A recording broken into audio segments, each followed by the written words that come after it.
morning, John. Good morning, John. Good morning, John. Good morning, John. Good morning, John.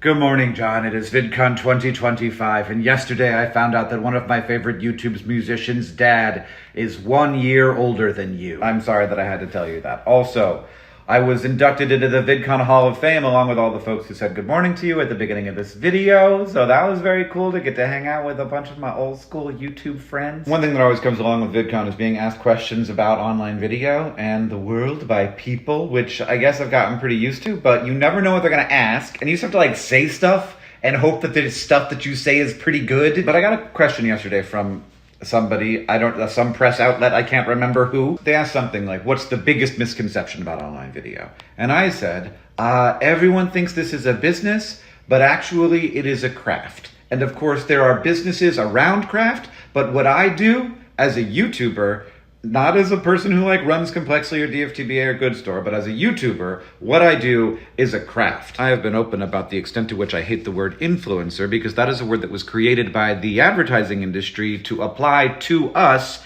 and calls us the job that we do for them, but that is not the job. And language matters, a lot. So I think a lot of people think that when they have this job, their job is to do work for advertisers, which is not the job. It can be. For some people it is, and that's fine. But if that's the job, but mostly the job is to make things for people, not for advertisers. If this doesn't sink in for you, just think of musicians who are often quite good at helping to sell headphones or Pepsi or whatever, but no one thinks that they are marketers. They think that they are people who make music. They perform music and produce music and write songs and stuff. I just think that the various forms of online media and the various genres of online video arose so quickly that we weren't able to get new words for it fast enough. A lot of YouTubers, I think, are basically documentary filmmakers, a lot of my favorite YouTubers, but no one would ever think to call them documentary filmmakers. But anyway, my point is that we didn't have any good words for it, so we had to stick with the word content creator, as non-specific as you can get. Every person who makes anything is a content creator, artists and poets and novelists. And so we needed a more specific word, and then we got influencer, and then the first time someone called me an influencer, I had to kill them, and then that was a whole thing, trying to get rid of a body. And for clarity, it's not like I have a good word for it. I don't know what to call us. I just started saying maker of things, which sounds ridiculous. But my deeper point is that everybody talks about this like every YouTuber is a startup. And I just want to say that's not how most people I know approach it. Most creators today are in most ways exactly analogous to a musician. They are building an audience by making things that their audience loves. And that's the job. The part where they also do stuff to make a living? Yes, absolutely.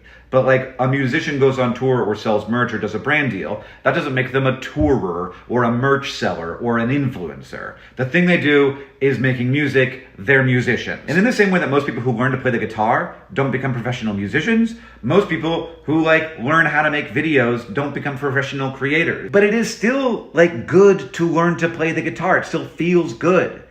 There is a lot earned along the way. And I think the making of online video might seem like it's mostly about writing and editing and the influence between each other and how those forms interact, writing a script and editing a video, and also, of course, performing the thing, or filming and cinematography. But I think there's a big thing in it that is new, and that's the part where you are the distribution. You are the one who's responsible for trying to get eyes on the content. And that can mostly be seen as algorithm hacking or trying to get your watch time up or metric stuff. And that's important. I'm not saying that's not important. But it's also about empathy. It's about understanding your audience. It's about the craft of building an audience, of making people feel connected to things, of it's new.